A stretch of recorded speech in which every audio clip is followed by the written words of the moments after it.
Hi, I'm Amber Fields, Director of Secondary Career and College for Tigard-Tualatin School District. And today I have the pleasure of introducing one of our new board of directors, one of three, Tristan Irvin. And so thank you for coming today and giving me a chance to just talk to you a little bit and get to know you. You bet. Thanks for having me. Absolutely. So we are here at Durham Elementary. Yes. Why is this school important to you, and why were you interested in taking a school board position? Well, this is a fun story. So my husband actually went to Durham back when it was the little white schoolhouse, and he would ring the school bell in the mornings. And so when we moved back, I moved up from Eugene, and we moved into this district, and it was just a really sweet place to have all three of my kids come through. So I have a incoming freshman at U of O, then I have a rising freshman at Tigard, and a third grader here at Durham. And so it just feels kind of like home. And my husband was the first fifth grade graduating class of the new building. So there's a little quilt in the foyer that he made with his mom. And so it's just nice having that history and kind of having been in the district so long and my background being in education.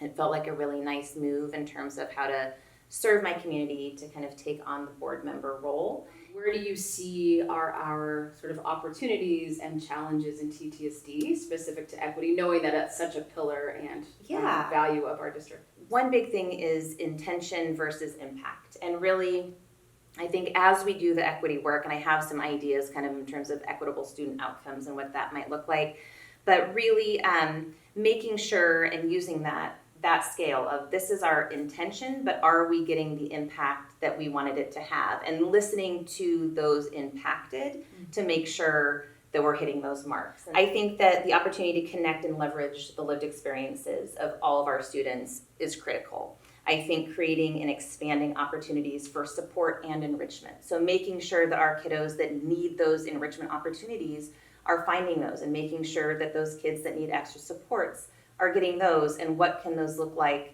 for different student populations and different student groups. Making sure that we have accelerated learning pathways and continue to develop those, whether that's transitioning from middle school to high school, whether that's transitioning from high school to post-secondary, really kind of looking at what we have going right now and what programs and where we really can create new spaces and places. And then finally, deep diving into the data to really see where the disparities are. So how do you see, we're a district in an interesting position that I think some point soon will be majority minority. It's definitely a shift from when maybe someone who's worked here for a lot of years, what that demographic looked like then. How do you see helping be a leader and bringing the adults towards this change as well?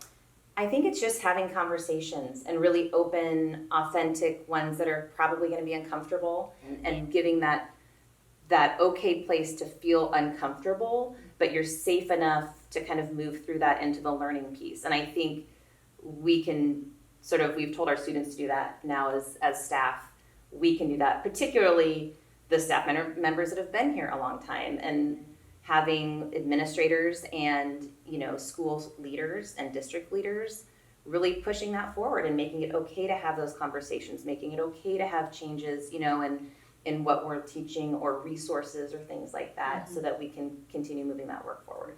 Often the structure of a board can be very sort of structured and traditional in ways. Yeah. Like, how do you see bringing that into the board experience? Well, and I think we're lucky right now to have a board that's really, all of us are committed. I mean, I think we use a lot of the same terms. I mean, we're talking about equity and amplifying student voice and creating these spaces. And so for us, it is having that intention to make sure that we do that. And how we do that, I think, is maybe we look at non-traditional ways of holding board meetings. As a board, one thing in some of the board training and conferences that I went to, it talks about being united but not uniform. And so it's okay to have differences of opinion. That's really critically important, but be united as a board. And so let's look at ways that, how do we expand as board members going into schools and talking to students? We have the student unions and affinity groups, but there's a lot of students that aren't part of those, but their experiences matter and are important to know and understand. And so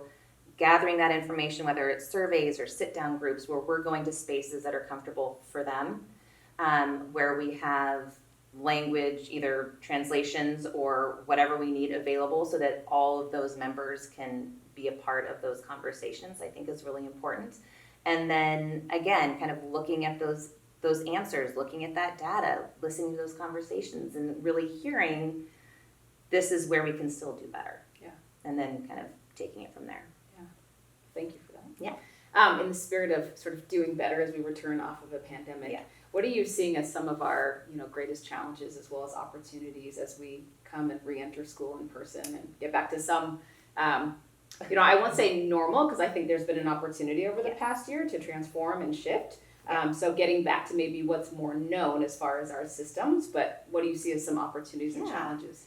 Well, and I think that when I think about that question, I often think that the opportunities lie in the challenges in a way. And so they're not necessarily mutually exclusive. I mean, I think that we do have some challenges moving back into, what does school look like in the fall? And so we will continue navigating and getting all of the information that we can and sort of mitigating these new circumstances that seem to change on a daily basis. And so I think when we are back in school, one of the main things that we need to do is really look at our students and our staff and literally just check in. Like, where are we at? How are we doing? Not just in an academic sense, but in that mental health sense, which we knew from the student investment account conversations was already an issue pre-COVID. Yeah. We know that that's going to be a huge issue now. And so really just making sure that students, when they come back in, that's going to be a challenge. It's going to be a challenge to make sure we really know where our kids are. But what an incredible opportunity to get a baseline and know all of our kids and where they are in a way that we wouldn't typically do. Certainly I never had to do as a teacher at the beginning of the year so quickly.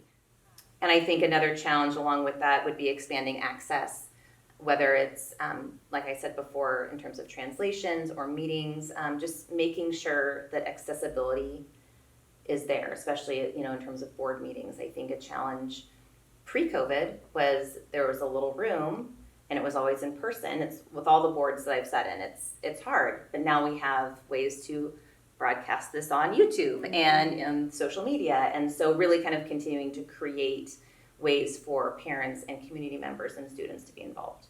I love that. So as you talk about allyship, right, one of the foundations of being able to be an ally is trust and relationship. Yep. So in the spirit of that, who is Tristan? Like for our community out there who is, I know you're a mom and a wife and now a school board member, right? And out of sort of side of these technical roles. Who are you? I don't know if we were to ask your children and they were to explain to you, what would they say, or a best friend? Goodness. Who are you? I mean, I think I would hope to be someone that is, and I certainly think some of my close friends would say an empath, perhaps sometimes to a fault. But I think as a teacher and just being around kids, that's important. I mean, to feel how kids are feeling, and I think, and feeling how our community is feeling. I think that's important. I'm a lifelong learner, so I love reading and learning. What do you love to do? I love to do crossword puzzles. I love to go dancing. I love Certain style or girl? Yeah, I like to go. Dancing is fun. Although I did do, when I studied in Spain, I did do a lot of salsa dancing. So that was very fun. But, as a mom and busy person now, it's like when I get to go to a wedding reception, it's like the only time I get to go out dancing anymore. Totally. So, I'm a dancer myself, okay. So that's where the question yes. comes from. Well, since COVID, I started stand-up paddleboarding because we were like, we don't have a lot to do. Okay. So that's fun. Love it. Yeah, I guess I read a lot.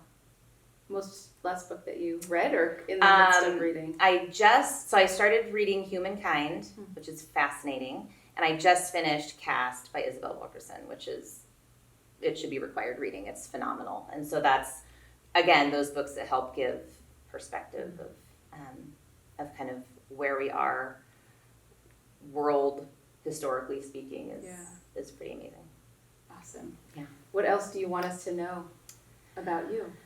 Or about your work and Well, coming into GCSD in this way? I think I just hope that I continue to, be someone that's approachable and that people will know, I think, in the community, whether it's a staff member, a student, a parent, that, you know, we can disagree on 100 different fronts, but that letter or that email or that opinion or that concern is important and valid and will be taken in consideration. And that I just, you know, I hope that overall our board is really meant to serve our students and we work for them. And just to know that whatever work is being done, and I could probably speak on behalf of everyone on the board, but I'll speak on behalf of myself. Really, that's where the center is. It is student-centered, and whatever decisions we're making is for them, and based on that, and the heart of it is there. Awesome. Well, thank you. And to our TTSD community, please be sure to check the website in order to see our calendar, as well as visit the school board page on the TTS website to find more about meeting dates and times. We hope to see you there. Thank you.